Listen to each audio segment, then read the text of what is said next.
la idea del Dharma. Y bueno, sí.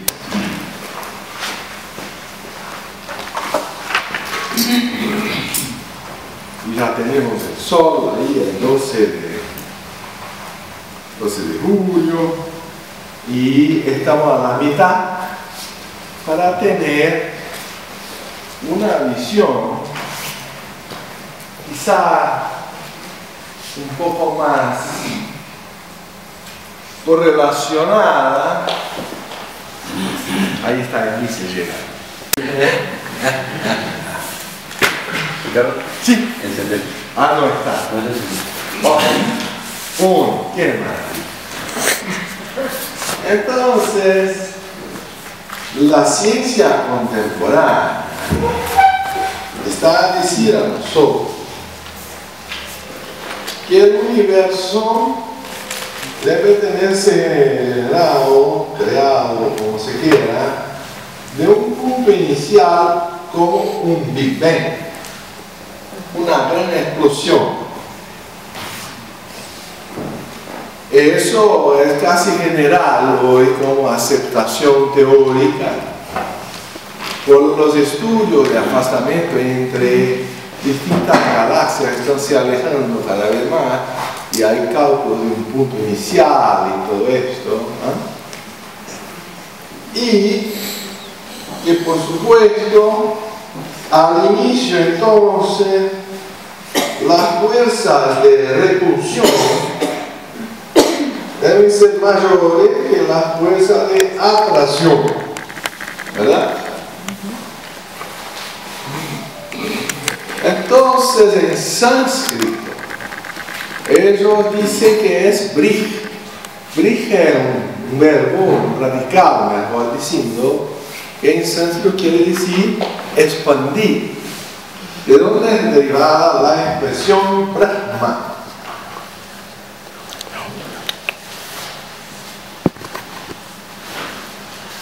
Alguna cosa está errada.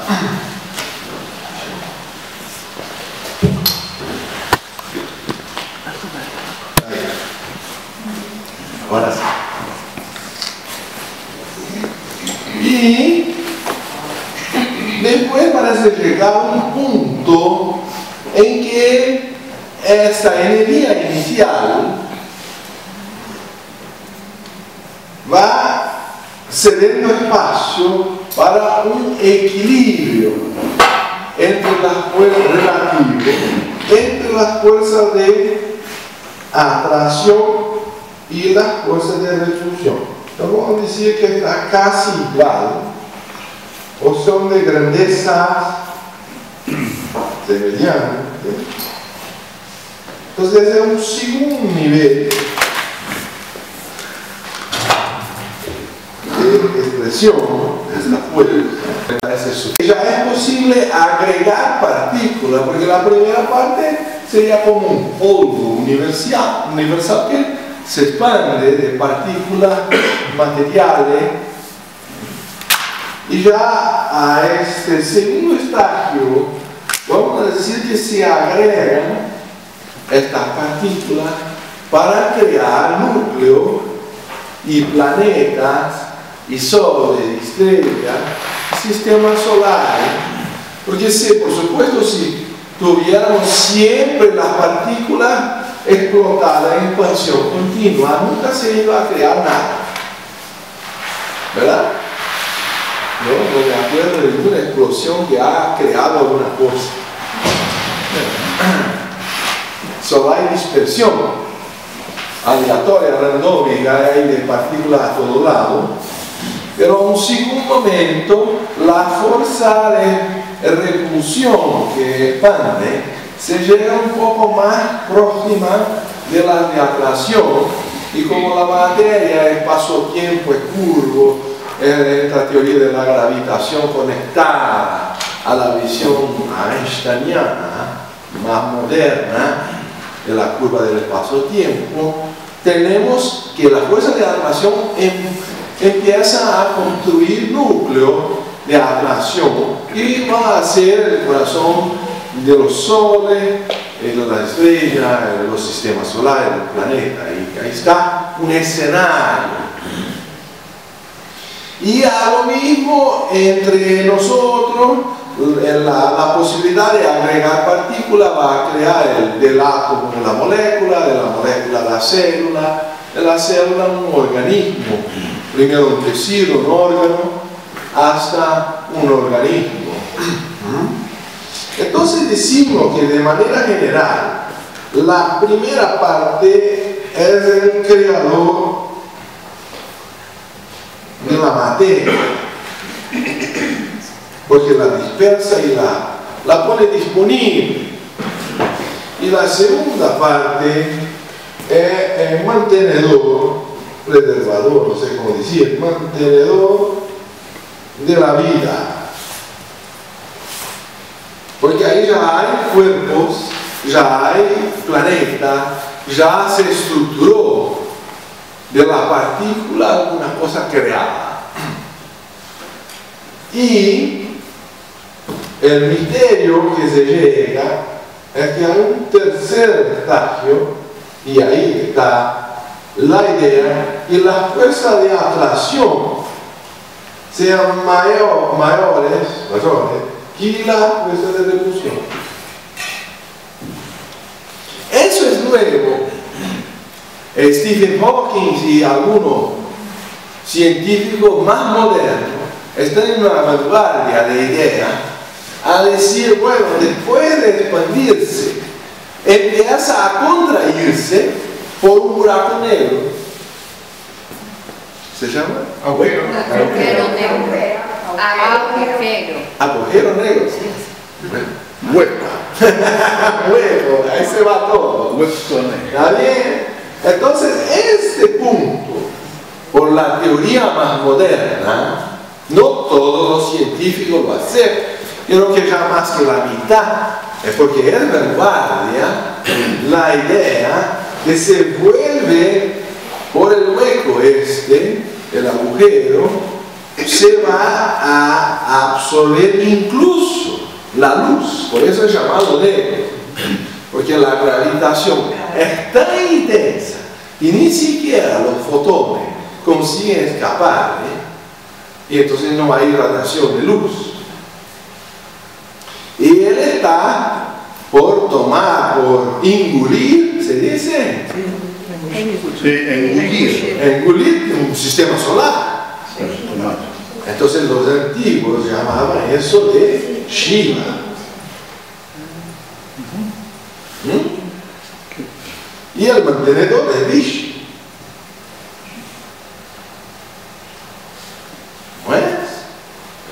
El que es capaz de destruir para regenerar, porque a la teoría es tan bien hecha hoy por Stephen Hawking y otros, que al punto central de este agujero negro se convierte tanta energía por la atracción gravitacional que va a engolir el sistema solar entero, ni los fotones de la luz se le escapan, que se calcula llegar a una masa crítica de presión, de concentración de toda esta materia, que va a explotar más una vez. Y ahí se llega a lo que decía Blavatsky en la doctrina secreta, y por supuesto en toda la tradición hinduista clásica, que el universo es cíclico. Bueno, entonces tenemos la idea de Ananta, una serpiente que está por engolir a su propia cauda. Yo no pasaba muy bien en las aulas de dibujo. Entonces, lo mejor que puedo hacer así es casi una serpiente china ahí.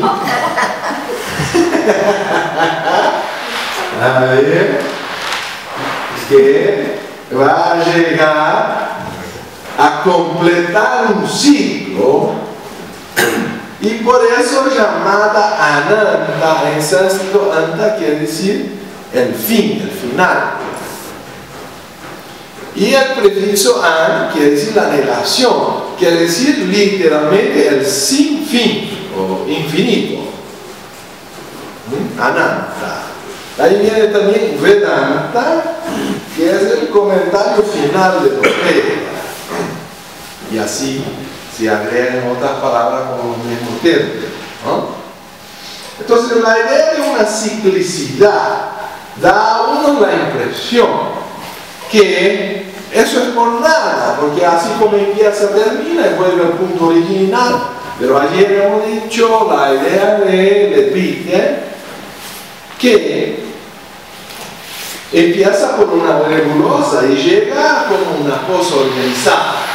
Si lo asociamos a la idea que el cerebro es el que comanda nuestra elección, nuestra capacidad de conciencia voluntaria, entonces quizá vamos a decir que salimos por instinto, pero tenemos que volver por intencionalidad. Tenemos que llegar por voluntad propia.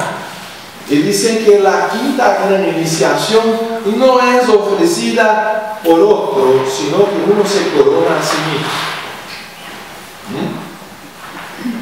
Hasta la cuarta se puede así dar una ayuda, pero la quinta no. Tiene que ser un Napoleón que se va a coronar a uno mismo. Entonces la idea es que salimos por instinto y volvemos por discernimiento y sabiduría hace una diferencia entre estos dos simétricos niveles que llaman de la caída y el ascenso en el cristianismo, o como también llaman de Pravriti, Marga, y Nivritti, o la negación de los vritti, que serían las vibraciones y ondulaciones de la mente. Entonces hay un proceso de exteriorización, se llama también sendero de exteriorización. ¿Así está? Hay que ponerlo así. Y de interiorización. Bueno, hasta ahí creo que todos ya lo conocen. La diferencia es que ahora la ciencia lo acepta la idea de haber una explicación que está como el Espíritu Santo, el Hijo y el Padre, o todas las trinidades de Isis, Horus y Osiris, o de Brahma, Vishnu y Shiva, o Maheshvara, o otros sustitutivos, y hoy tiene muchos epítetos ahí en la tradición hindú. Pero la idea que tenemos nosotros es que cuando se llega a este nivel de la vida, tenemos la materia, la vida y la liberación, o el libertador. Aquí me gusta cuando viajo, acá hay la avenida del libertador, y hay tantos libertadores por tanta parte, y los generales, y ese, aquello, pero bueno, en Brasil ya tratamos todos de esclavos, no hay libertadores. Ahí, entonces, porque no ha habido una pelea con nadie, fue casi si fuera el teléfono. Habló con Don Juan y dice, vamos a hacer un acuerdo, le pagamos tanto, está listo. Se pagó con el ferro, que se dio en plata, y ahí ya la independencia fue entre el padre y el hijo, fue un negocio, y hasta hoy estamos negociando. Parece que el gran problema es que a este Pedro Alvarez cuando llegó la primera misa, Pedro Alvarez escribió una carta al rey, ¿no? Y el rey de Portugal le decía, que bueno, que estaban ahí con una tierra maravillosa, que todo que se planta crece. Y ahí que se murieron los degenerados que se ponían a las carabelas, porque nadie quería venir, y ahí lo ponían o a la muerte, que ya estaban condenados, o quizá se sobreviven, se van libres por el nuevo poder. Ahí se iban los prisioneros de todas las carabelas, que era lo peor que tenían en Portugal, por supuesto, y así empezó. y bueno, ahí entonces se murieron dos y a la primera misa los sepultaron. Y ahí dicen que entonces la sembradura y ahora estamos cosechando ladrones hasta hoy. ¿Ah? Es una tierra muy fértil. Pero la idea de que en la semilla está contenido todo el universo es el gran misterio de la vida. ¿Cómo puede un árbol estar contenido en una semilla tan pequeña? Y porque, como todo es divino, la marca del Creador está por toda parte. Entonces tenemos la potencialidad de la mónada espiritual, y la mónada entonces va a descer por un lado y caminar de vuelta el hijo pródigo. Y el punto, así dice, de cambio es el reino mineral. El reino mineral es el punto más bajo, más denso de todo el proceso. Y por supuesto que tenemos ahí un cuerpo colectivo, como un peñasco, una gran piedra. Es como un cuerpo no individualizado. Cuando llegamos al reino vegetal, en Brasil dicen que cuando se va a morir un vegetariano no desencarna, sino desemplanta.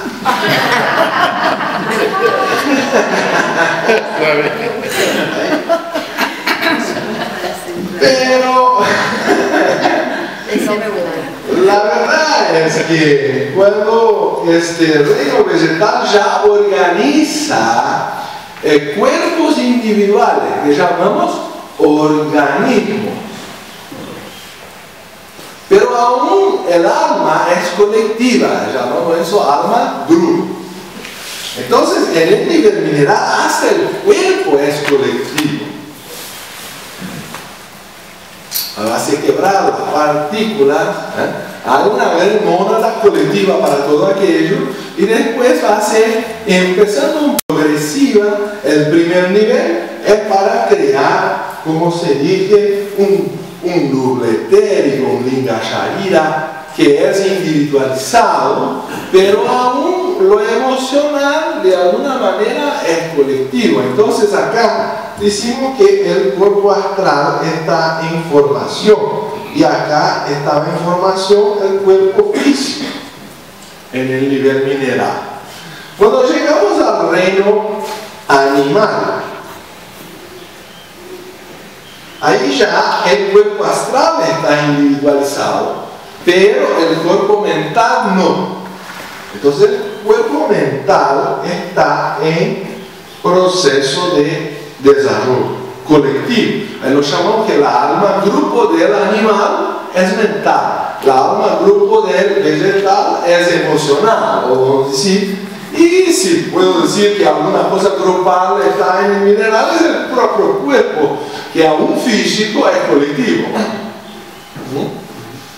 Entonces el proceso de individualización va a llegar a tener voluntad propia. Pero lo que no siempre se percibe es que para crear este cuerpo causado, karana sharira, como se llama en el sánscrito, karana quiere decir causa. Algunos lo dicen, no, la señora Besa y el Líder han creado esas cosas. Esas son traducciones literales de términos sánscritos. Los 7 planos o están en el Gaia, su alma, está en la doctrina secreta, los 7 locas.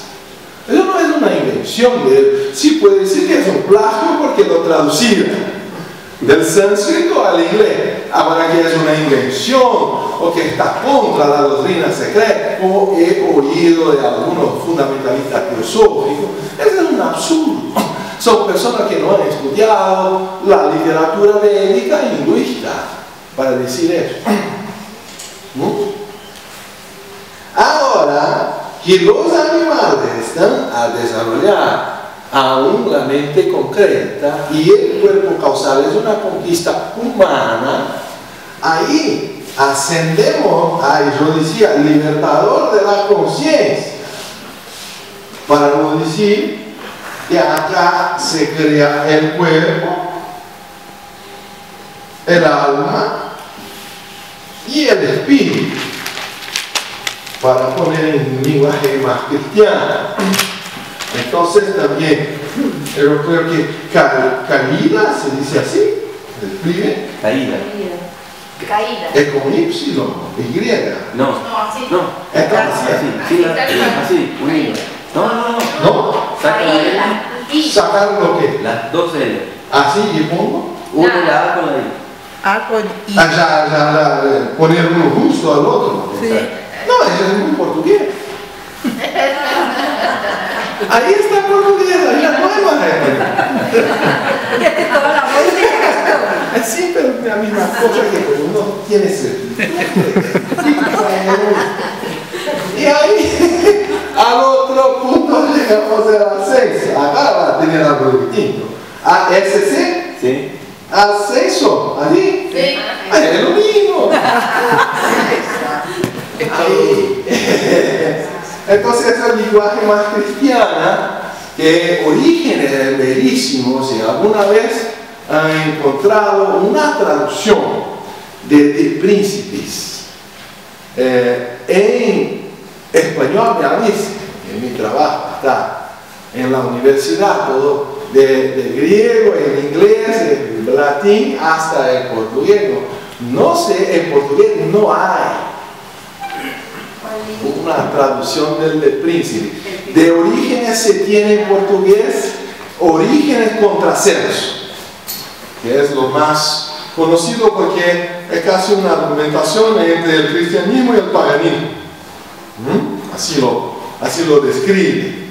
Pero orígenes en esta obra de príncipe, que es la obra que habla de la transmigración del alma y de la preexistencia del alma, él habla que son todos ángeles caídos y que, ¿verdad?, caímos en distintos niveles. Si hemos hecho mucho pecado, somos más demonios. Si hemos hecho poco, somos ángeles. Y si estamos a la mitad, ahí nos encarnamos en forma física para quebrar la perra de la colonia penal de trabajos forzados. Así en lo general, y que Orígenes me excuse, pero lo sintetizo un poco burlescamente, pero ahí está la idea general de la caída de los ángeles, que tienen que reconquistar sus alas para volar. Que mi hijita me dice que su sueño, a veces llora, dice, me gustaría poder volar. Dice, bueno, quizá en el astral, y ahí ya no le parece suficiente, tiene que ser el físico. Tenemos ahí una dificultad de algunos eones de evolución aún todavía. No está lista la chica. No le digo no es posible, digo va a demorar un ratito ahí para desarrollar todo eso. Que voy a desestimular a la chica, ¿verdad? Entonces, ahí que escalimos, estamos a quebrar piedra, y ahí está el reino mineral, el reino vegetal, pero nos han dicho también que hay reinos elementales antes de la calidad llegar al punto final, se llama ahí por falta de otra, se pone número. Primero reino elemental, segundo reino elemental y tercer reino elemental. Y uno está sintetizando la idea abstracta. La simetría está en el reino formas arúpicas, eso debe ser más complejo, pero está relacionado a ideales de idea fija. En cuanto que al segundo reino elemental, hay una necesidad de pensamiento que segundo se dice, le gusta, nos llamamos eso dispersión. Dice los pies del maestro que cuando queremos meditar, la mente se va a dispersar a otro punto, a pensar en cualquier cosa, menos en la que queremos. Y hay una idea también de separatividad. Entonces eso empieza a dar el problema de la soberbia y son descritos como relacionados a lo elemental mental. Así el maestro lo pone a los pies del maestro. Cuando llega al reino elemental tercero, que va a crear o nutrir la fuerza de las emociones, entonces él dice que le gusta el cambio y la violencia. Y bueno, entonces todo lo que es intenso, emocional, pasional, ahí está muy bien. Vamos a ver, ya tenemos acá, estamos progresando. Tenemos a los pies del maestro, ahora en la versión castellana. Y nada es mejor que eso. Si me voy a una isla aislada, ahí completamente desierta, y no hay nada que llevar sino un olivo, acá. Eso sí, tiene la síntesis de todo. Eso lo llamo de mingau filosófico. ¿Cómo se llama mingau en español? Es aquella papita para bebitos ahí por la mañana, se mezcla con la leche. Ah, el quaker. Es casi un quaker, pero ahí sería avena. Se hace con una mezcla de... La mixtura. Sí, hay un poco de ahí. Entonces un mingaucito, no sé cómo se llama. Para los bebitos, una papita, es la papita teosófica. La papita teosófica tiene mucho más que algunos, pero aquí han puesto en otros números. Ahora voy a tener que encontrar, porque por supuesto que es el parágrafo octavo por el orden, pero aquí separaran frases y no pararan. Ahí ya estoy más perdido.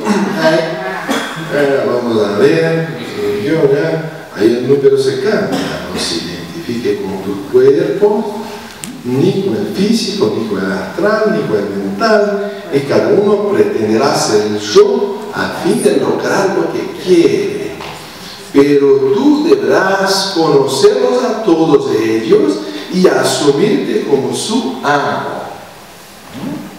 Es que al autoconocimiento empieza por conocer los reinos elementales que constituyen nuestra naturaleza, nuestra constitución, porque el punto de cambio, de simetría, está en el reino mineral. Y entonces, ¿qué es el cuerpo astral? Es de hecho del elemental, del tercer reino. Pero el cuerpo mental es de hecho del elemental, del segundo reino.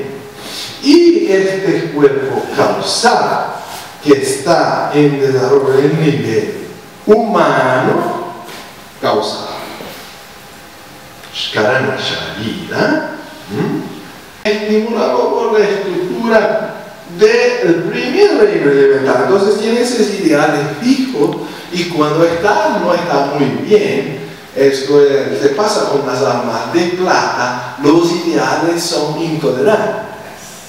Si hay un problema con los idealistas, es que quieren imponer sus ideales a veces a las armas. Son considerados revolucionarios, todo eso. Eso aún los guerreros, los chates, las armas de plata tienen una fraqueza de exponer eso por imposición, llegando a la contradicción máxima que sería este terrorismo religioso que mata por Dios, en nombre de Dios. A veces llegamos a la contradicción máxima, pero aún así se reconoce en este símbolo en la menorá judía. Entonces, todos estos grandes símbolos están involucrados en el proceso evolutivo que todavía no termina en el nivel humano, sino que después se llama como reino humano. Hay un reino de superhombre, que son los Mahatmas, superhumanos, y después hay los Logoi y todas las entidades planetarias y Yanshoas y bueno, eso parece que no tiene fin. El punto que nos interesa es lembrar que este dibujo del nivel humano hemos hecho ayer empieza por el animal y termina por un Mahat, ¿verdad? Todos los escalones. Entonces el hierro está por el cuerpo físico, su predominio de interés es la sensación obtenida por los sentidos físicos. El bronce, ¿con C? Sí. Qué cosa increíble. Ahí está como por el cuerpo astral, porque está focado, ubicado, vamos a decir, el deseo predominante, como la definición que da acá, que es una cosa bellísima. El cuerpo astral tiene sus deseos, docenas de ellos, y quiere que te encolerices, que profieras palabras ásperas, es el pecado de la ira, que sientas celo, el pecado de la envidia, que codicie dinero, el pecado de la codicia, que envidies las posesiones de otros, ahí tenemos la envidia más una vez, y que cedas al desaliento, que tal vez para los antiguos fuera lo que llamamos de pereza. Entonces, si vamos a tomar los 7 pecados capitales de la tradición cristiana, están correlacionados a las flaquezas de los elementales, no son del alma, sino de los elementales que constituyen nuestra estructura interna, porque tenemos el resultado de todo el proceso evolutivo involucrado en nosotros. Tenemos minerales en los huesos, el hierro en la sangre, ¿no es verdad? Y se dice que no es constituido, creado, como se hay la palabra ahí, sintetizado por el sol, sino por una estrella que explotó mucho tiempo, como 15 billones, hay 1000 millones de años, y que nos dejó como resultado de su sacrificio el hierro que está en nuestra vena, porque este sol solo sintetiza helio, del hidrógeno llega el helio. Ahí a alguien que no me acuerdo, a la cena, creo que al almuerzo, me decía que estaba por nacer un varón y no sabían qué nombre poner. Y yo tenía un profesor de química que decía, si hay duda, para los varones, los nombres más nobles son el helio, argonio, xenonio, plutonio. Ahí tienen novelísimos los nombres para varones que hay en la tabla anterior. Si hay duda, se tiene sugerencia. Ahí que dice que el japonés se fue a hacer un registro en Brasil y no sabía qué nombre poner. Y ahí el hombre del registro de cartón le dice, bueno, Sugiro Pedro. Ahí dice, Sugiro sí, Pedro no. Sugiro, un nombre bello para ti.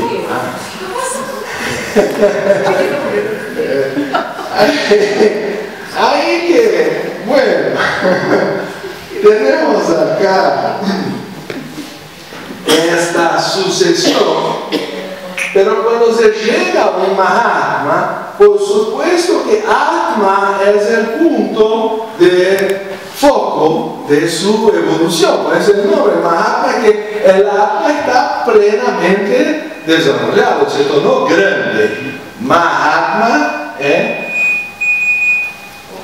no es mío, no soy tu padre. Ahí, que Mahatma es el gran Atma.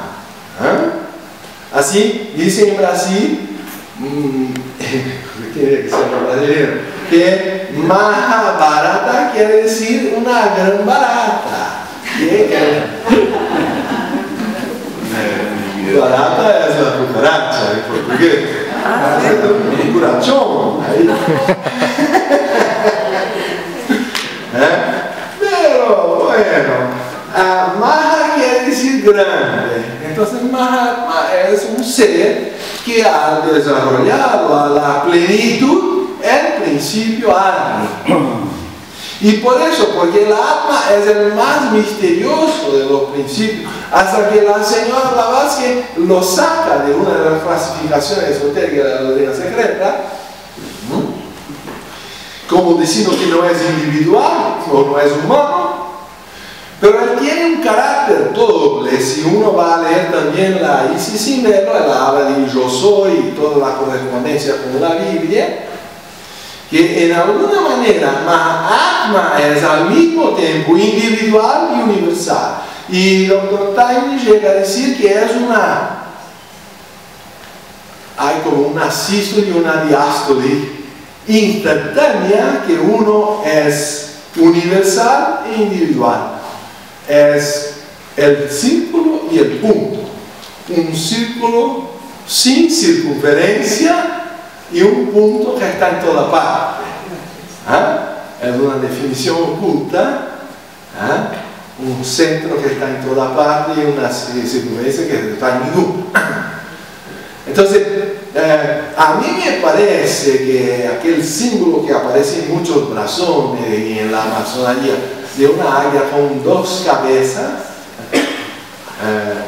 está correlacionado a ese aspecto doble del punto más elevado, que tú puedes mirar por el ángulo individual como un rayo del sol, pero también el sol, el rayo ya es del sol. Él tiene su misma característica de dar energía, de dar calor. Un fotón es una miniatura del sol, como la mona es una miniatura del lobo. Entonces hay estas correspondencias interesantes,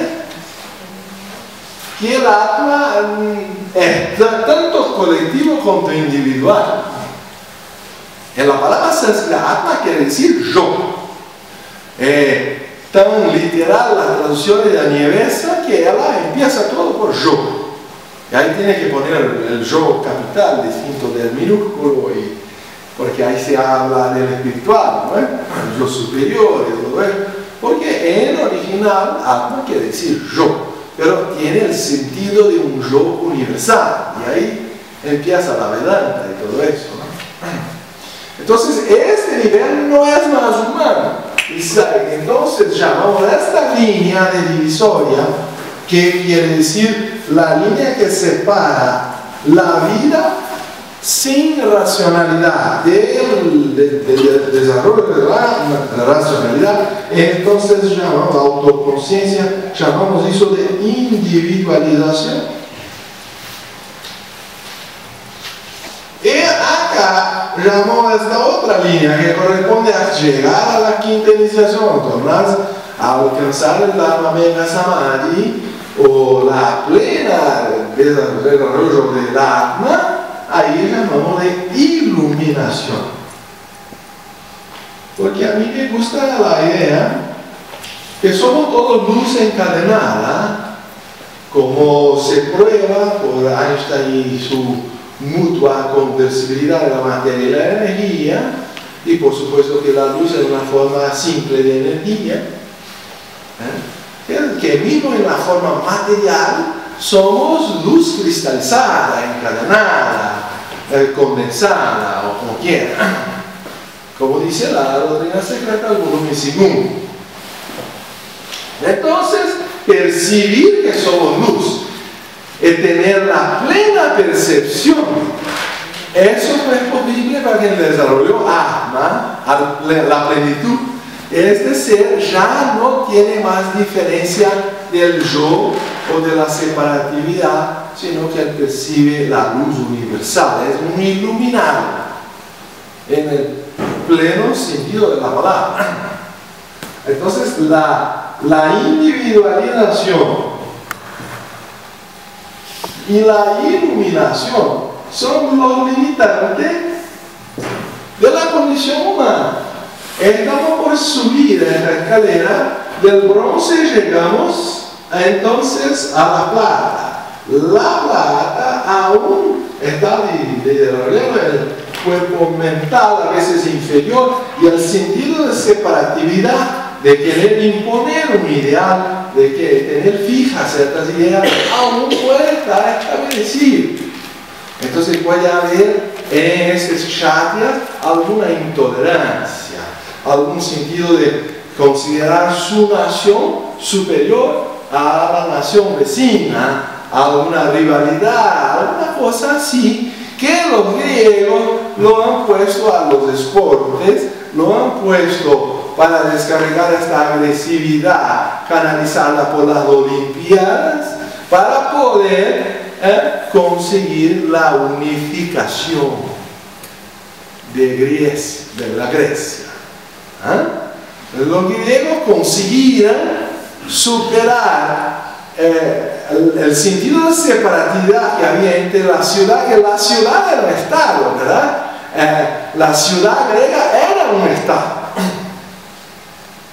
Tenía la necesidad de hacer una unificación. Entonces los esportos fueron utilizados para canalizar las competencias, la soberbia, la pretensión de superioridad, de separatividad y todo. Pues, por lo menos se competía por reglas preestablecidas, que ganara el mejor, pero no por las armas, no sacando la vida de las otras personas. Y así han conseguido el milagro de la unificación griega. Y ahora estamos por unificar la Europa, y quizá la Federación de las Naciones necesita de campo de fútbol, necesita de Olimpiadas. En Brasil va a ser una cosa muy especial ahí en este futuro, porque si es eso, tenemos todo. Ahí es mayor del mundo, el dinero se va todo por el agullero. Ahí para eso el pueblo está con hambre, pero para fútbol tiene todo. Y yo me he imaginado, pero es suficiente de componer el Maracaná en pedacitos y crear casitas para los pobres, ¿no es? Vamos a llegar con una sierra ahí, cortar en pedacitos y vamos a distribuir a la población. Yo imagino así un marciano veniendo a Río de Janeiro, ve aquella montaña de material en el constituinte del Maracaná y toda la favela alrededor. Debemos de componer eso y crear casitas a los señores que están afuera. Pero antes de cortar el primer trozo, ellas se mataban al marciano. Porque prefieren vivir por abajo del viaducto y de la autovía lo que despedazar el Maracaná. Entonces hay que comprender que la cosa es muy más difícil de lo que lo parece. ¿Ah? Pero ahí decía, cuando medites, vamos a empezar. Tu cuerpo mental desea, bueno, vamos a la anterior, deseará todas esas cosas y muchas más, el elemental astral. No porque quiera hacerte daño, porque ni siquiera tiene la noción que está dentro de otro ser. El elemental astral no tiene pensamiento. Es una cosa más ignorante que una piedra. Pero por instinto él debe saber que está dentro de alguna cosa, no sé cómo. Y de esa cosa quiere sacar lo que le interesa, que son los deseos. No sé si conocen la discusión entre los dos gemelos al vientre de la madre. ¿Conocen eso? No. Que los dos gemelos estaban a discutir. Bueno, ¿qué hay para después? Porque estamos acá. Y después todo el mundo sabe que va a salir por allá y nadie ha volvido para contar lo que hay. Entonces, es el fin, no hay más nada. Se llega al final, no, porque uno dice que se va a conocer a la madre. Pero ¿quién es la madre? ¿A dónde está esta madre? Entonces estaban ahí discutiendo, uno era escéptico, otro era creyente. La madre no existe, es una invención.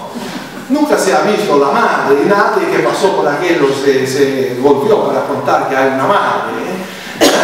Entonces, creación de los chistes del día. Deseará todas esas cosas y muchas más, no porque quiera hacerte daño, sino porque gusta de las vibraciones violentas y también de cambiarlas constantemente. Entonces ahí tenemos el elemental astral que gosta de cambio y violencia. Siempre hay un padrino para dar a un chico nuestro un presente como un tambor. Igual. Sí. Claro, él da el presente y ahí hace, qué bueno, porque va a yo. O un flautín que lo hay todo tipo de apito, eso, aquello, bueno, una desgracia. Porque el elemental le gusta la violencia de bacterias, el sonido, y eso para él es lo máximo, pero para uno, bueno, el padre sufre. Pero tú no quieres ninguna de esas cosas y por eso debes discernir entre tus necesidades y la del cuerpo. Tu cuerpo mental desea con orgullo pensar en que es algo separado de los demás o de los otros. Pensar mucho en sí mismo y poco en los demás. Entonces la raíz de la separatividad, ¿verdad?, es una tendencia del segundo nivel elemental. Es del funcionamiento del pensamiento, diría Krishnamurti. El pensamiento es separativo.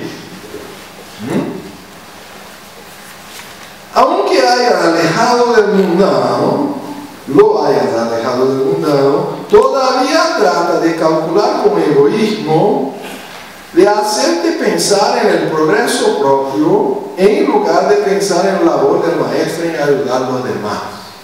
Cuando medites tratará de hacerte pensar en las muchas cosas que Él quiere en lugar de la que es la única cosa que tú quieres.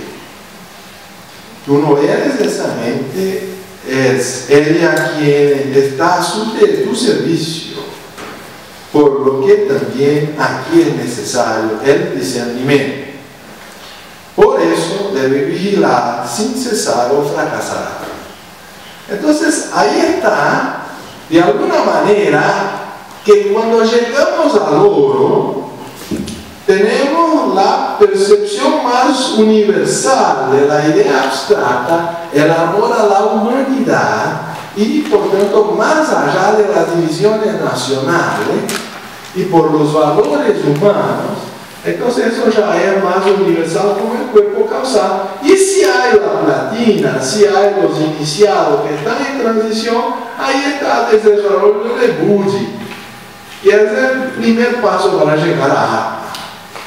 Por eso decía el Cristo como personificación de Budi, y nadie puede llegar, yo soy el camino, la verdad y la vida, nadie puede llegar al Padre sin pasar por mí.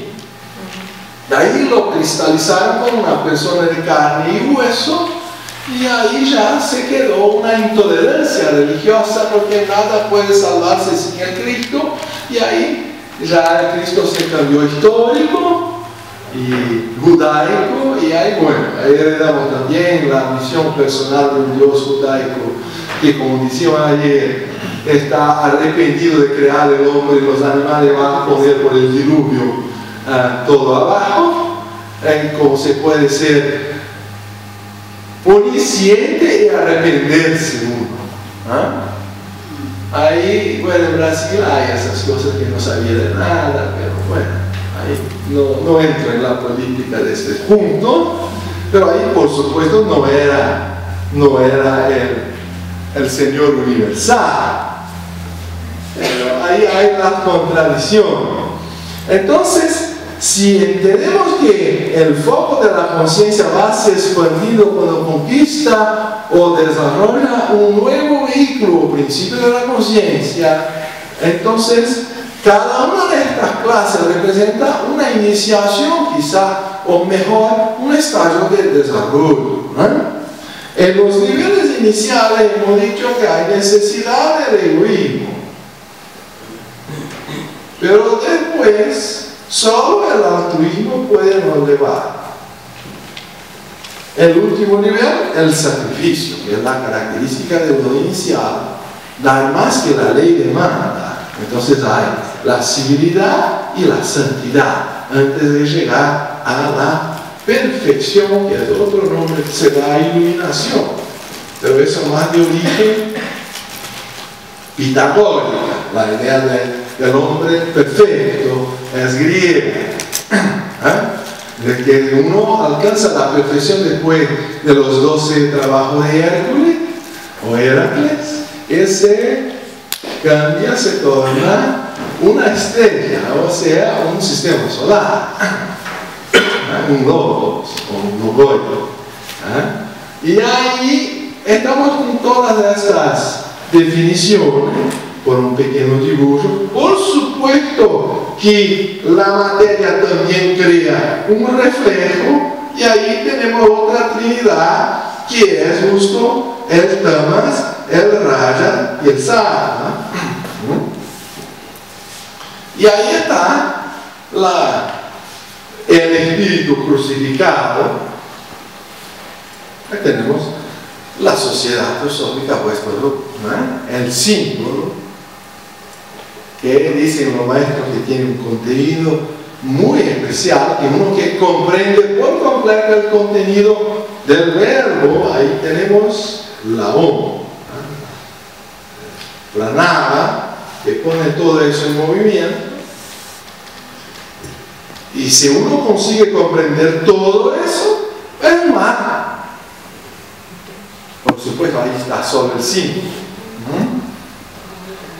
Más lo importante, como si podemos tomar las definiciones de Anievesa para cada uno de esos estadios, para eso este librito es insuperable, porque tenemos poco sobre el Dharma, tenemos mucho sobre reencarnación y karma, pero cuando llega el Dharma, la literatura es muy restricta. Entonces digo a ustedes, Vilma está, a Vilma, ahí, Vilma está esperando a ustedes con aquella sonrisa de tesorera. Todos los tesoreros son así muy sonrientes cuando tienen la posibilidad de una contribución espontánea, o por lo menos para comprar los libros. Yo voy a hacer hacer una recomendación, que es el libro de Dharma es una cosa fantástica. Después te pagamos la comisión. Y acá tenemos en mi libro unas citas que son del libro de Añevesa, pero que se voy a procurar, va a demorar mucho. En mi libro yo las encuentro rápido. Y da en definición el capítulo 6 que es de la evolución. Yo soy un hombre liberal. El dice no más es necesario. ¡Qué maravilla! Uno es libre y no lo sabe.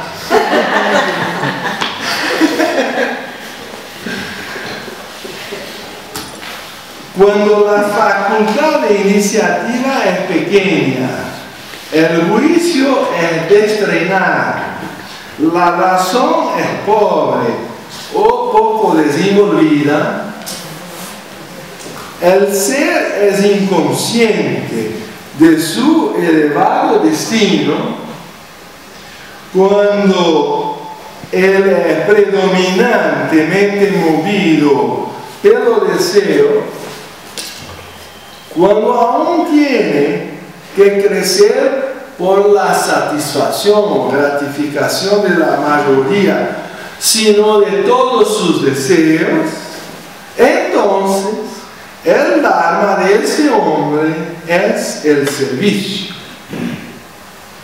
Sería un Shudra o un alma de hierro. Y solamente por el cumplimiento de este Dharma puede seguir a la ley evolutiva por la cual alcanzará la perfección. Entonces mira el primer peldaño que está recién llegando del nivel animal, como no tiene iniciativa propia, como Tamas es predominante, como hay una tendencia a la pereza, él tiene que obedecer a los que tienen más iniciativa, más conocimiento, con más control emocional, capacidad de sacrificio, ¿no? Entonces el primer peldaño es como un chico que tiene que aprender a imitar a sus padres. El chiquito al inicio imita todo, eso lo sabe. Si uno hace lo que no debe, ya ahí le gusta al chico imitar lo que es errado. El primer nivel es de imitación. El último nivel es el contrario de eso. Por eso es que Krishnamurti es contrario a la imitación. Porque se espera que uno llegue por voluntad y discernimiento propio a conquistar su propia corona de autoconocimiento. Al final, como la cabeza de esa serpiente. Él no puede de la misma manera que ha bajado. Por eso también la sociedad teosófica tiene que tener la libertad de pensamiento. Es un punto que se ha traducido en el capítulo 1 de los ideales de teosofía, la importancia de la libertad de pensamiento, porque no desarrollamos la mente y la capacidad electiva, y la verdad es el principio del discernimiento, si no tenemos libertad. No podemos continuar como Shudras o como alma de hierro que solo van a obedecer un camino predeterminado. Eso es para los chiquitos, es para las almas más principiantes. Aún así, no son menos valorosas, no tienen menos valor intrínseco, solo son destrenadas. No vamos a tener pretensión de superioridad sobre nuestro hijo solo porque es pequeño. Y él puede crecer y se tornar superior a nosotros. Por el contrario, nuestro Dharma como padres protegerlo en su desarrollo, su evolución. Tenemos que tener más tolerancia, comprensión y compasión con las almas de hierro que con nosotros. Uno de los puntos que la señora Bersan discute también en aquel su magnífico libro Mahabharata está traducido en español. Tampoco en portugués no encuentro. Mahabharata de Anya Bersan. Una belleza. Ella discute aquel punto que había dos príncipes que querían llegar al trono de la sucesión del Bharata, que es India, que era Duryodhana y Yudhishthira. Duryodhana era hijo de Dhritarashtra, el rey ciego, simbolizando que era hijo de la ignorancia. Y ahí hay una cosa parecida ahí con semejante al cristianismo, que Yudhishthira era, mas no era hijo de Pandu. Pues hacía la linaje de Pandu, como Pandu era impotente por la cuestión de tener ahí matado a los dioses como la caza cuando estaban por cruzarse y tenía una cópula, él lo interrumpió con la seta y los mató, o como eran dioses, eran inmortales, pero le recibieran con una maldición que si tuviera una relación con una señora, se iba a morir. Entonces, él era como José, era pero no era el padre. También en la tradición hinduista, Yudhishthira, Arjuna y sus hermanos se veían como de dioses. Entonces, Yudhishthira era hijo de Dharma y Arjuna era hijo de Indra. Ella tenía recibido de algún yogi un mantra que lo invocaba y venía un dios para fecundarla. Entonces hay tanta semejanza. También cuando Isis se va al cielo y es fecundada por Osiris, que ya era resurrecto en condición espiritual después de cortado en pedacitos ahí por su hermano, se recompuso su cuerpo, pero en naturaleza espiritual reconstituyó su unidad. Es todo muy simbólico. Pero dicen que un pez le tomó justo a la parte sexual que cayó al Nilo. Entonces se reconstruyó de una forma asexuada y su fecundación, la de Isis, fue de un espíritu. Entonces ella tomó la forma de un falcón para subir al cielo. Y por eso su hijo nace con la cabeza de un falcón y el cuerpo humano. Es una mistura del cielo con el humano, el cielo con la tierra, pero también Isis ha tenido una fecundación virginal. Quiere decir esa cosa que solo hay el Hijo y solo la Virgen María. Eso no es cristiano, es un plagio. Ustedes conocen aquel problema de que los misionarios cristianos estaban en China a convencer a todos de cambiar para cristianos. Ahí le decían, no, es que Buda ya enseñaba el perdón, la compasión y todo. Entonces este Buda tiene en verdad un plagio de Cristo. Eso, pero al explicar, entonces, pero es que el Buda vivió como 600 años antes de Cristo. Entonces era un plagio demoníaco, porque solo con el demonio se puede coñar anticipadamente. Es muy difícil de argumentar a este nivel, ¿verdad? Y bueno, a lo mejor somos libres pensadores, vamos a ver que todas estas religiones se repiten. La diferencia es que Isis y Osiris por lo menos son una madre, un hijo y un padre. Y los judíos tienen una tendencia más machista, no le pusieron lugar a la mujer en la Trinidad.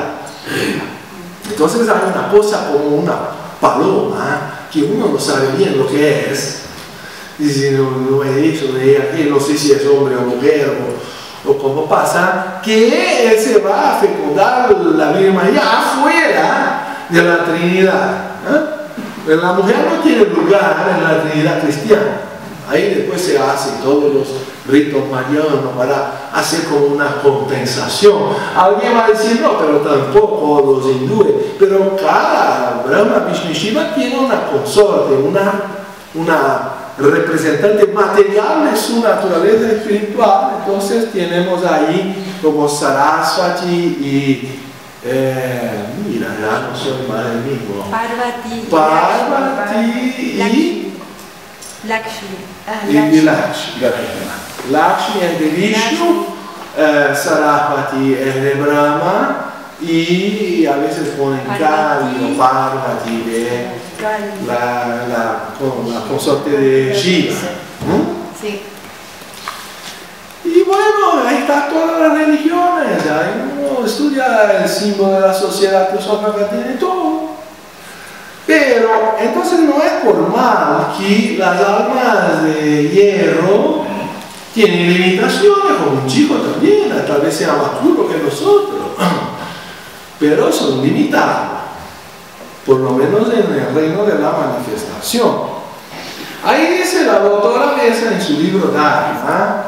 Yo estoy haciendo una vergüenza acá de traducir el portugués. Mejor tener el original, no que la traducción que lo hago aquí de inmediato y como provisorio. Es un mérito ser frugal, rehusar pagar más de lo que debe, insistir en una transacción lícita y justa. Todo eso genera las cualidades que son necesarias y van a conducir a la perfección futura. No sus estadios iniciales, esas calidades a veces son poco amables. Mas, de un punto de vista superior, son el Dharma de este hombre. Estamos hablando de un mercador, de un comerciante. Y si esas cualidades no fueren cumplidas, este Dharma no es cumplido, habrá fraqueza en su carácter, que se manifestará más tarde y perjudicará su evolución. Entonces, en un segundo nivel, el liniero y la ambición es la fuerza que le moviliza, que le impulsiona. Si creamos un sistema comunista que le saca eso, ya estamos imposibilitando su evolución. Le sacamos la zanahoria que hace el caballo caminar, mismo que nunca la alcance. Porque es que está preso a su costado con una línea ahí, pero él se va, que no es el impulso de su evolución, ¿verdad? Entonces, el punto flaco del comunismo hemos demostrado es ignorar que hay almas de hierro y bronce. Pero el punto flaco del capitalismo es no dar espacio para la plata y el oro llegar a ser gobernante. Porque uno va a tener que se introducir en un partido que no está corrompido por los capitales. Él va a ser siempre un servidor de los intereses capitalistas. Y Bush, por ejemplo, fue electo por el lobby de los vendedores de armas. Entonces hay la discusión si la cuestión de la arma química del Irak, que se existía o no existía, hasta que parece que la investigación de inteligencia americana llegó a la conclusión que no había, y aún así la guerra se concretó. Y aún con un concepto que no sé si ustedes han oído antes, pero es un concepto absolutamente nuevo en política internacional, que creó el señor Bush, que se llama guerra preventiva. Todo lo que he conocido, y no es mucho, ¿verdad?, pero que he conocido por relaciones internacionales, es que la guerra es el último estadio. No existía hasta Bush el concepto de guerra preventiva, que es la contradicción de todo. Pues si la guerra es el último, ¿cómo puede ser preventivo? No hay más lo que prevenir. Ya el peor se pasó. ¿No?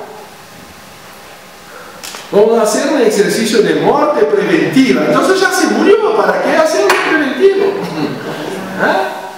Todo lo que no se quiere evitar es la guerra. Entonces, con la excusa de la existencia inverídica de armas químicas que no había, el concepto increíble y contradictorio que lo llevó a la reelección, porque yo digo, cuando la madre tiene un hijo es una cosa, pero cuando tiene el segundo, ahí ya lo sabe. Y ahí ya es una cosa distinta, que los norteamericanos estaban confusos de la LG y la elección de Bush fue una confusión.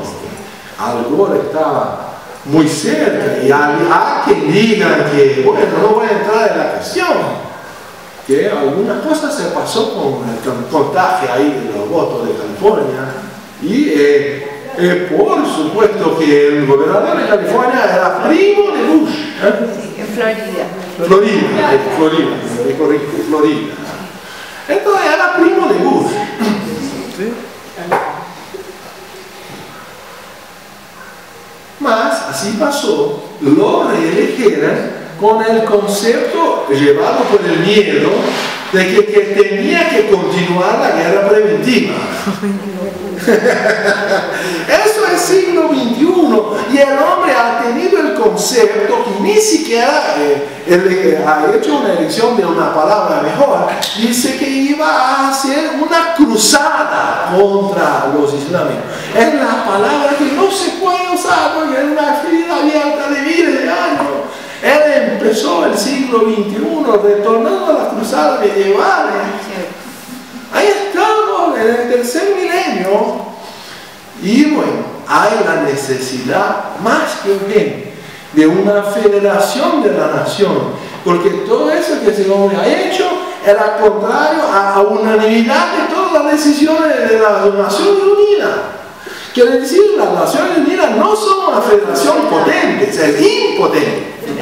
No existe, sino por acuerdo de relación, pero verdad no tiene poder.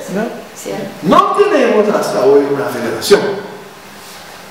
No es lo mismo el ideal de la federación de las naciones y las Naciones Unidas, que es una semilla que todavía no ha llegado a su potencia. Entonces ese es un punto que vamos a retomar, pero que la guerra tal vez tenga su punto de poner la vida de uno a servicio de una causa. Eso dice la señora Bessa, que el nivel del alma de plata es saber morir por una causa. Pero el nivel de un alma de oro es aprender a vivir por ella, que quiere decir morir todos los días.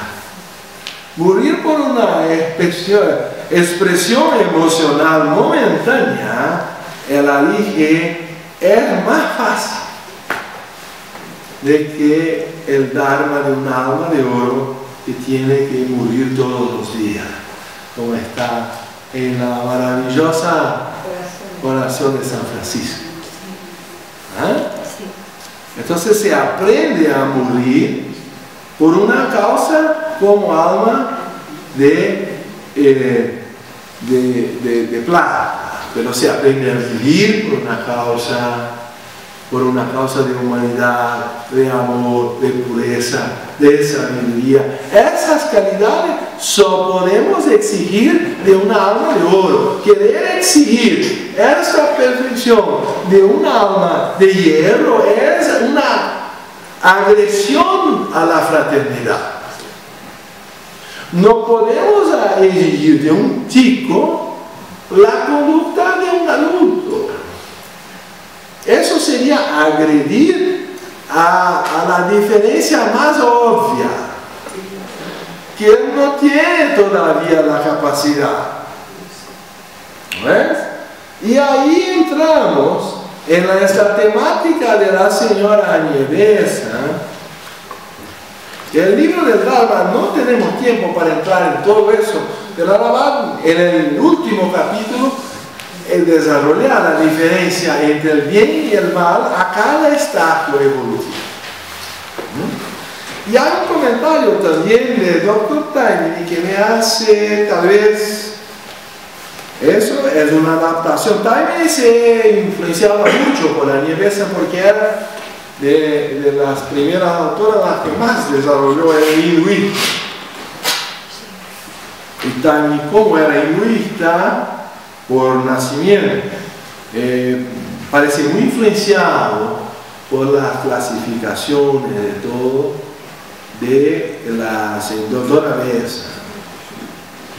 Entonces Taimini decía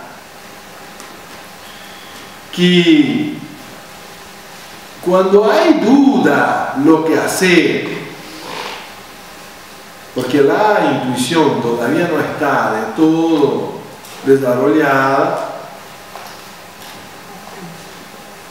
él decía, un rotero de acción indicado por la sabiduría, más allá de ser seguido invariablemente por la acción correcta, es isento de hesitación o pesar, aunque en el momento la acción resulte en pérdida, desconforto o sufrimiento, por causa de la plena certidumbre de revertir en nuestro beneficio con el pasar del tiempo aquello que es correcto. Entonces hay una certidumbre interna, una seguridad.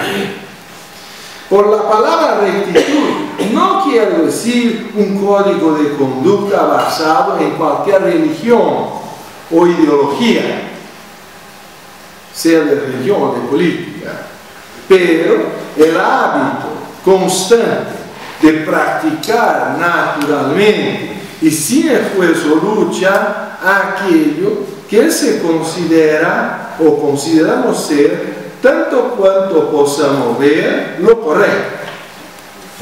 Este punto de tanto cuanto podamos ver es muy importante, porque solo se desarrolla la intuición por la intención y la tentativa del ejercicio. Así siempre que hacemos lo que consideramos ser correcto, sin llevar en cuenta las consecuencias que pueden llegar a nosotros, purificamos un poco a nuestra mente y la luz de Buddhi brilla un poco más a través de ella. Y siempre que nos sentimos incapaces de traducir en acción lo que deseamos hacer, hay seguramente una duda oculta, a lo peor oculta, en el recóndito de nuestra mente, embora no la percibamos. No es tanto cuestión de fuerza de voluntad cuanto de percepción clara y correcta.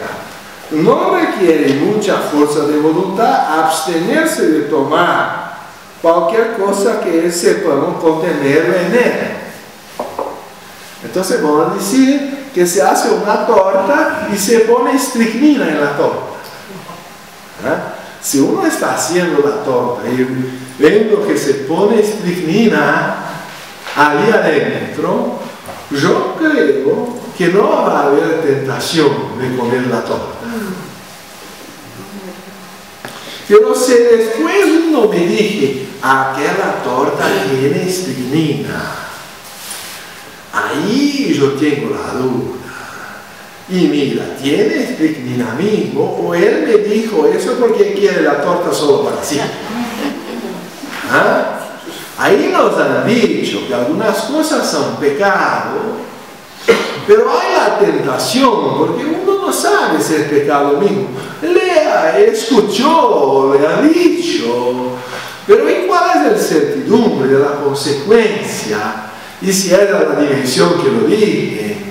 Y ahí por la duda, solo un trocito de la torta para, no es que mira que no son de hierro, y incluso el hierro es corrosivo, entonces no nada, ¿no es?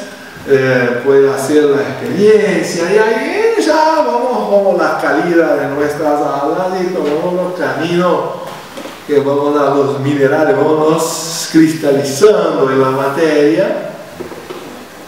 Después no sabemos por qué somos esclavos, que perdemos la libertad.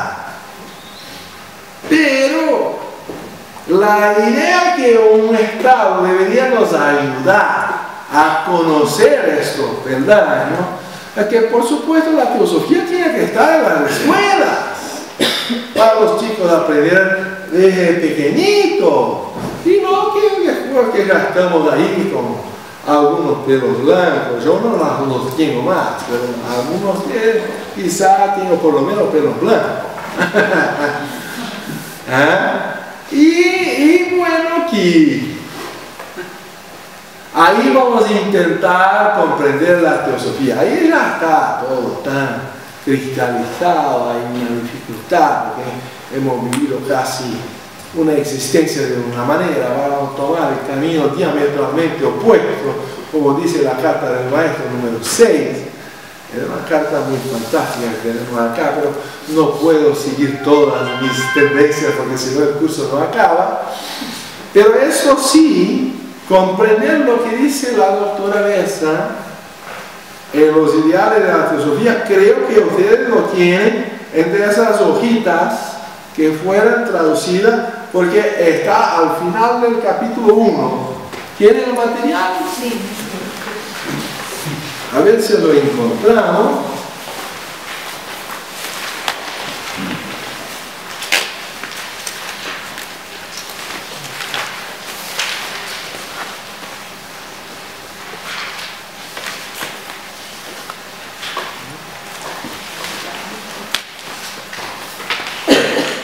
Pero ¿dónde encontrar los mejores?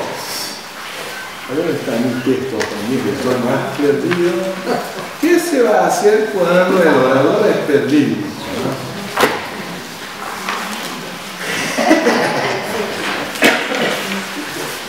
Ahí estamos, a ver. Qué cosa. Aún antes yo ponía la culpa en que no tenía el demarcador, pero ahora ya lo tengo y ahí no hay más excusa. No, creo que es la 39. En la página 39 de abajo. Pero mira que yo soy muy confuso, como empieza por la 33. Entonces hay el texto de Clara antes. No, en la página 39 del último anexo. El 33, el capítulo 1 después del 2. Sí. Bueno, a lo mejor. Ah, bien, yo voy a encontrar, yo lo llevo allá. Página 39. Sí, ahí lo creo. ¿Allá? Sí. Abajo de todo, 39 al final. En la quinta línea de abajo para arriba. ¿Cómo encontrar el mejor? Lo ideal es que el mejor debe gobernar. Esa es la idea platónica par excelencia. Pero, ¿cómo encontrar los mejores? Eso es el tema que vamos a tomar mañana, porque hoy a tarde no hay. Ese es el problema.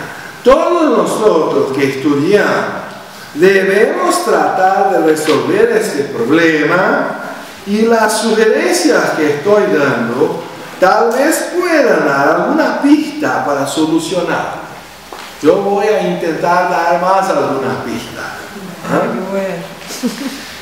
Pero ustedes no tratarán de resolverlo hasta que se den cuenta del desaliento de esta forma de gobernar o no hacerlo y aceptar el ideal que sugiere que el mejor debe gobernar. Cuando esto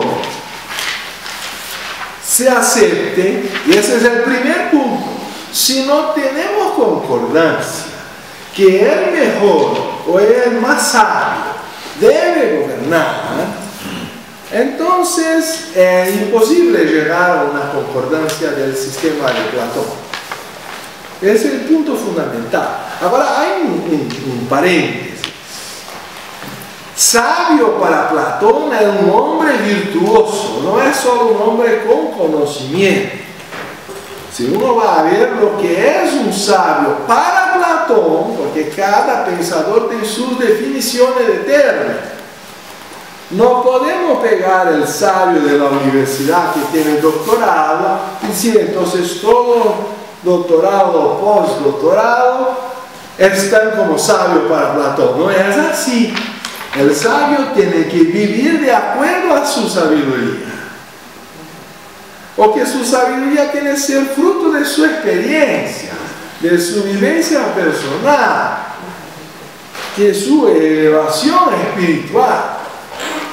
Porque si no tiene este autoconocimiento, ¿cómo va a poder poner cada uno a posición adecuada dentro del Estado? Entonces, solo un sabio puede hacerlo porque ya pasó por todos esos peldaños. Entonces, hay una coherencia que el sabio tiene que ser una área, por lo menos una alma de oro, y tener la característica tal. Porque no es hereditario, como hemos visto ya por la cita de Platón. Entonces, ella prosigue. Eso tiene que ser acepto, ¿no? Y cuando esto se acepte, entonces, ahora estamos en la 40, juntaremos nuestro cerebro para idear un medio, para encontrar y elegir el mejor y para colocarlos donde puedan servir a la nación. El problema del sistema capitalista es que motiva la producción, pero no da espacio para el oro y la plata gobernar. Y el problema del comunismo es que es al revés. Idealiza que todos ya sean de plata y oro y se olvida que ahí no hay producción. Y ahí se queda con hambre o sin empleo o eso o aquello, y ahí tenemos la corrupción. Ahí pasa todo y no hay un Estado organizado. Fue la causa de la caída de la Unión Soviética, porque en verdad no conseguía más administrarse económicamente. Y eso se debe hacer por el bien del pueblo. Esta frase hay que marcar.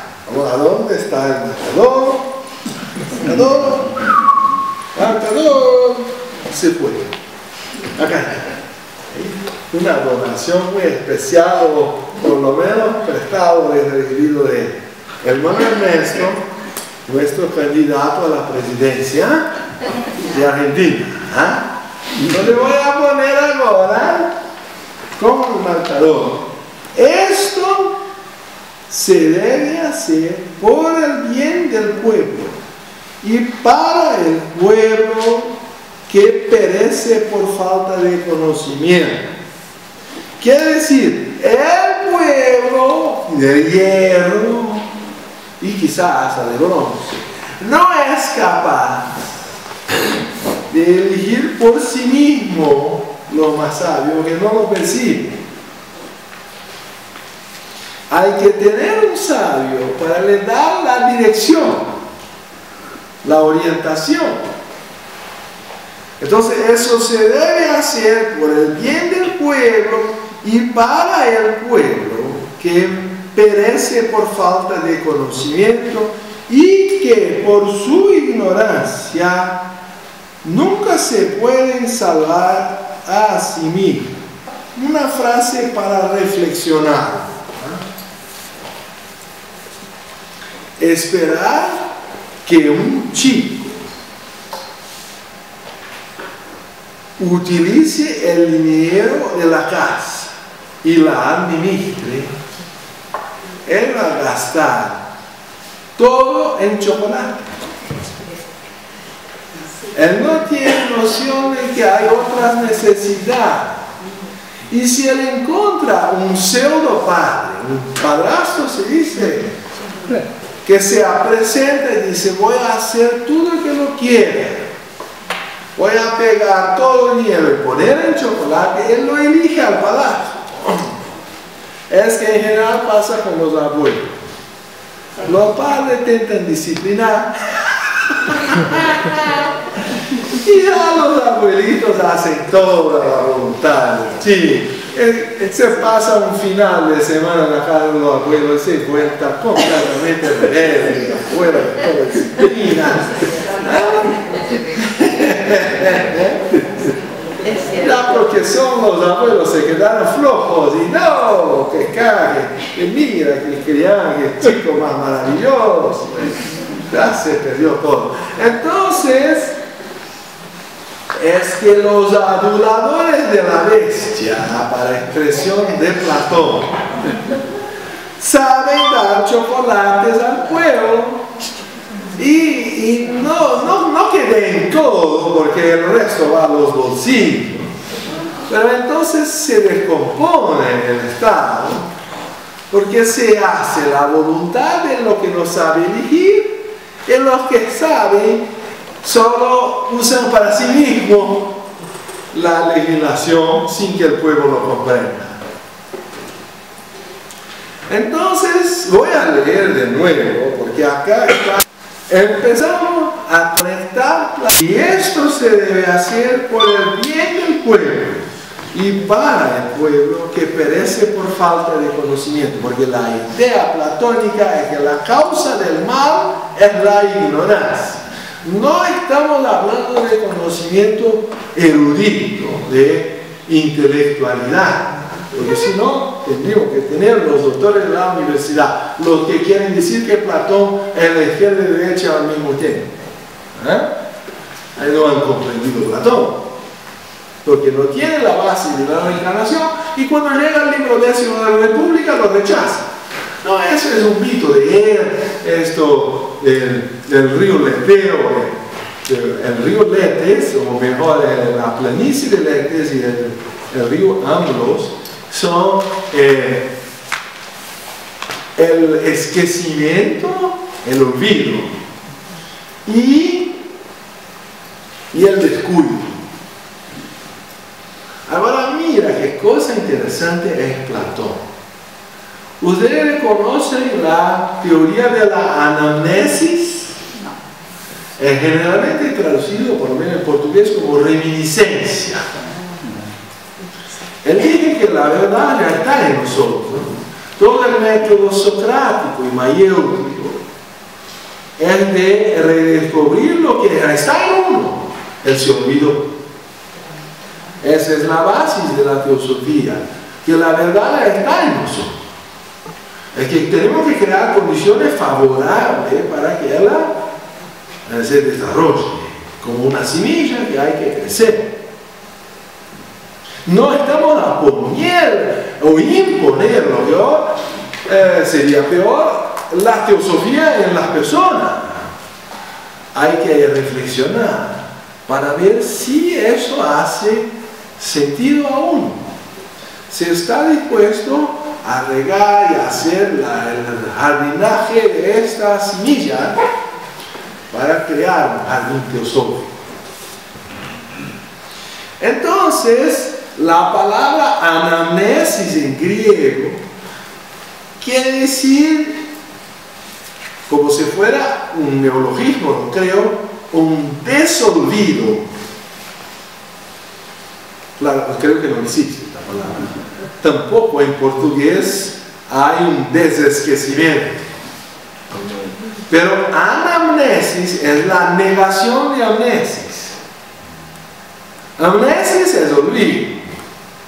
Entonces, anamnesis sería un desesquecerse o un desolvidarse.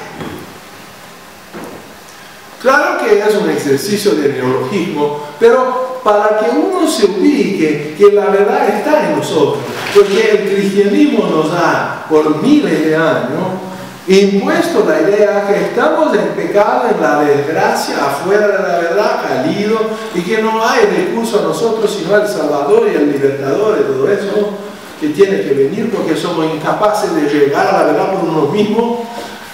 Somos esclavos de una verdad que hay que venir y que incluso la condición de comprenderla viene de Dios. Entonces somos como ahí unos pajaritos, o decía, creo, volvía que queremos con la boca, queremos que comer, que tiene que poner a la boquita. ¿Ah? ¿Eso tiene que ver con la idea de que éramos una tabla en blanco? Sí, esa es una idea aristotélica. Ahí está el conflicto de Aristóteles y Platón. Tú llegaste al punto que Platón lo toma como una tabla en blanco y Aristóteles como una tabla en blanco, me corrijo, y Platón como la anamnesis. Quiere decir que estamos olvidados y que tenemos que nos desolvidar. Sí, generalmente se lo utiliza como recordar directamente. Sí, como no, claro, es un recuerdo. Y bueno, pero ahí uno pregunta, pero ¿cómo voy a recordar algo que no me acuerdo? ¿Ah? Van a ver que también en la Raja Yoga, Ashtanga Yoga de Patanjali, hay 5 clasificaciones de los vrittis. Los vrittis son conocimiento correcto e incorrecto, pero esos son a través de los sentidos, no tanto del mundo externo. Y los dos subjetivos son la fantasía y imaginación, y la memoria, smriti. Y hay un último que es el sueño, que es una ausencia de conciencia.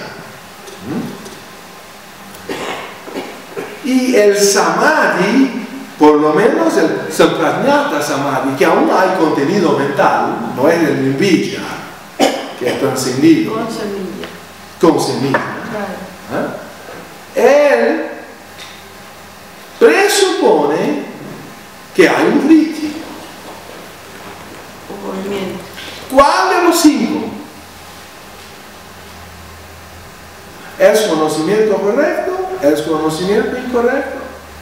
Eso no son porque nos llevan por los sentidos. El samadhi no es para afuera, es para adentro. Y este correcto y incorrecto aún es relativo al mundo manifestado. Es un conocimiento limitado, un vyavahārika satya. Es una verdad relativa, no es la verdad absoluta, o paramártica satya, como la llama la doctrina secreta. Entonces, para llegar a la verdad absoluta, paramártica satya, hay que tomar los otros 3. Por supuesto que del sueño no vamos a sacar mucho. Entonces solo aún 2, la imaginación y la memoria. El maestro dice en una de las cartas que la imaginación es una manera de despertar a Buddha.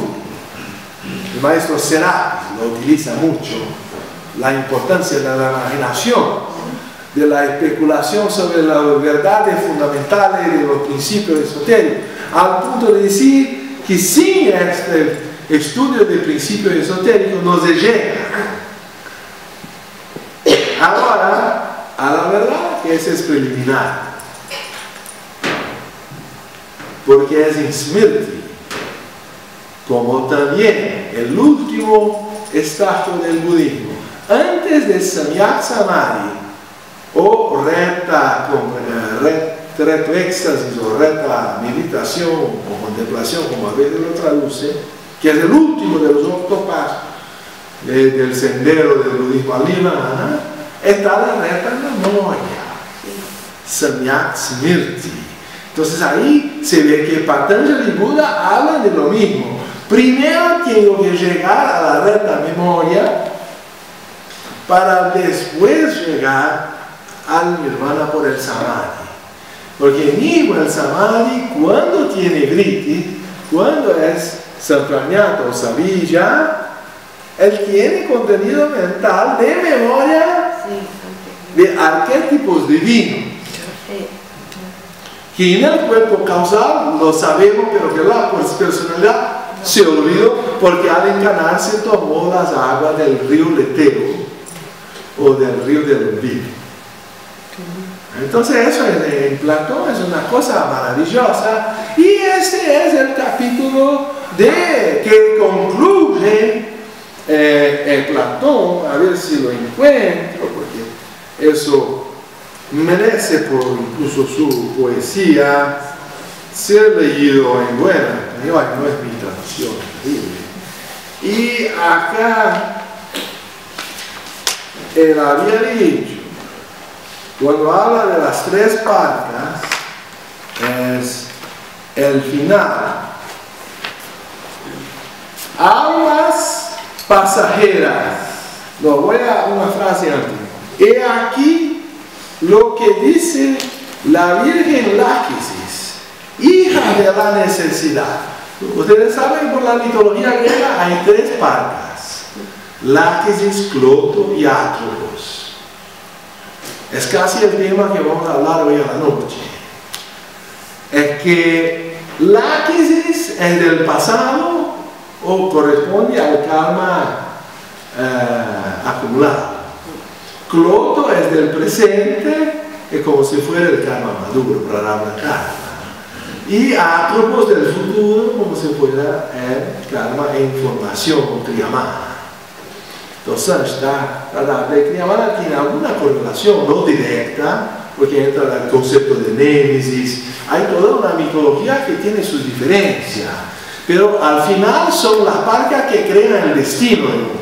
Entonces está la conexión en algún nivel, las dos trinidades o divisiones trinas. Y Láquisis es la hija del pasado. Aquí de la necesidad, pero la parca del pasado. Y aquí que lo que dice la Virgen Láquisis, hija de la necesidad, almas pasajeras, vais a comenzar una nueva carrera y a entrar en un nuevo cuerpo mortal. Un genio os escogerá, sino que cada uno, un genio no os escogerá, sino que cada una de vosotras escogerá el suyo. La primera que la suerte designe escogerá la primera y su elección será irrevocable. La virtud no tiene dueño, se une a quien la honra y huye del que la desprecia. Cada cual es responsable de su elección, porque Dios es inocente. Entonces es una filosofía muy profunda, porque todo lo que se tiene de la elección de las vidas se hace por una cosecha de la parca del pasado, donde se hace blanco.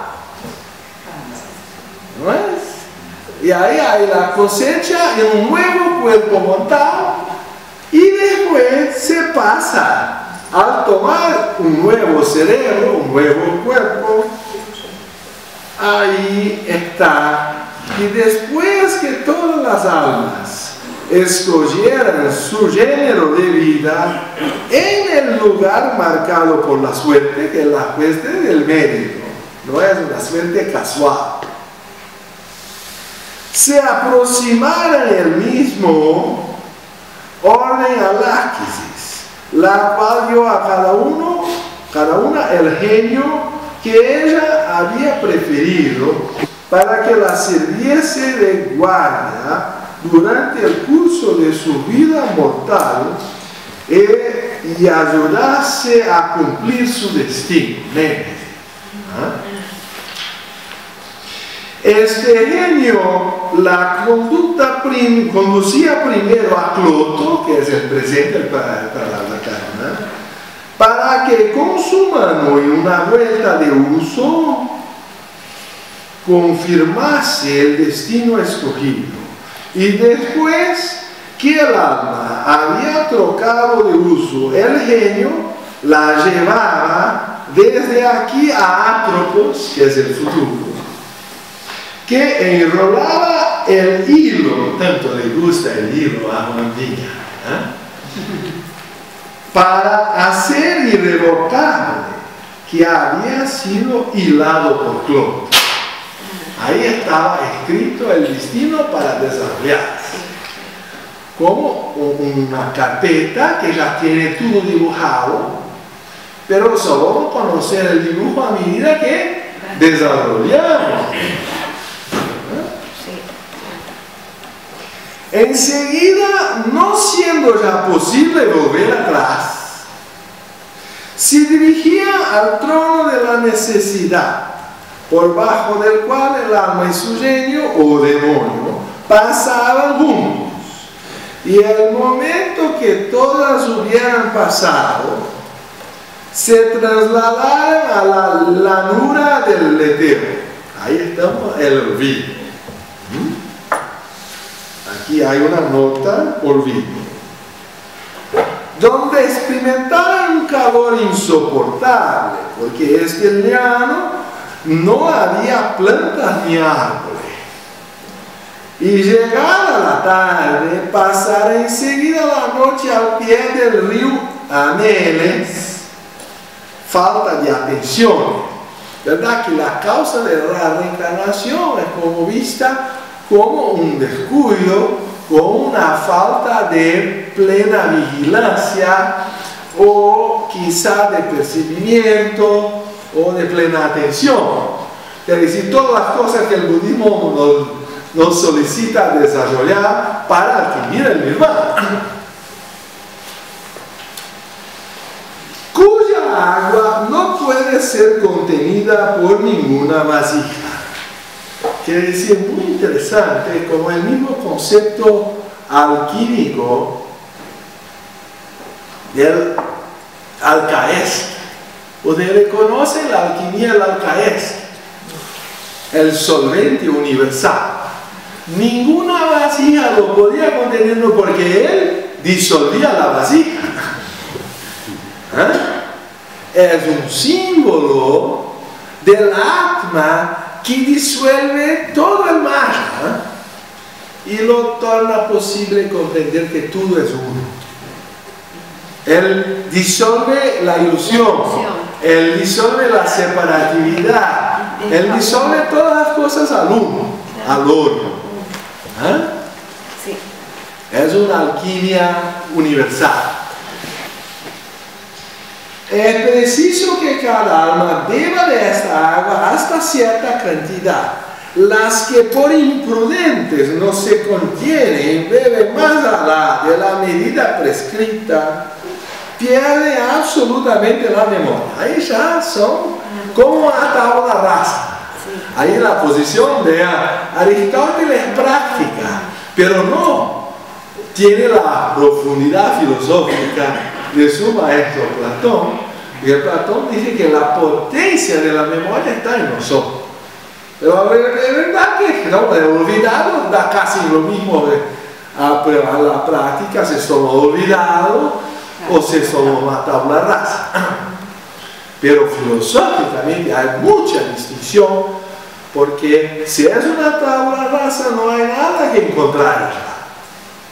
Y si es un olvido, hay una manera de encontrar la potencia de la memoria preexistente del alma. Quiere decir, la verdad está en nosotros. Y ahí que la gran discusión, que no necesitamos de Dios porque Dios ya está en nosotros, no viene de afuera. Tenemos la omnipresencia de Dios, Él tiene que estar en nosotros.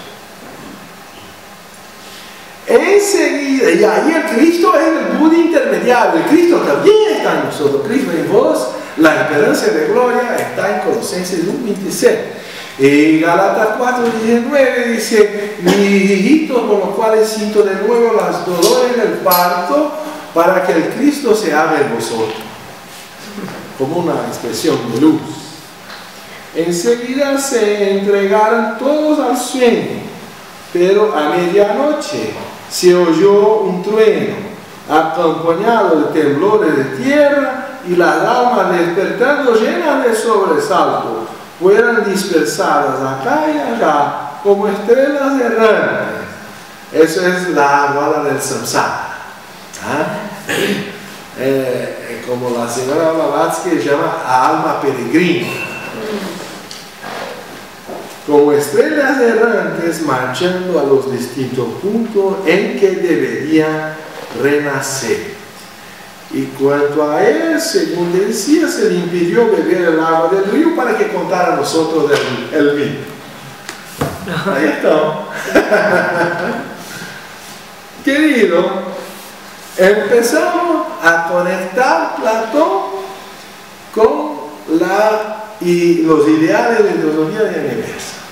El primer punto es que eso debe hacer por el bien del pueblo y para el pueblo que perece por falta de conocimiento, o siquiera por olvido de sus calidades divinas que son potenciales, pero están sepultadas por la materia, y tenemos que crear condiciones de un jardín para acompañar este loto que está en semilla, que florezca para el sol en la iluminación, atravesando la tierra, el agua, el aire y el fuego, que es la luz, que corresponde al hierro, al bronce, la plata y el oro en la alquimia. Muchas gracias.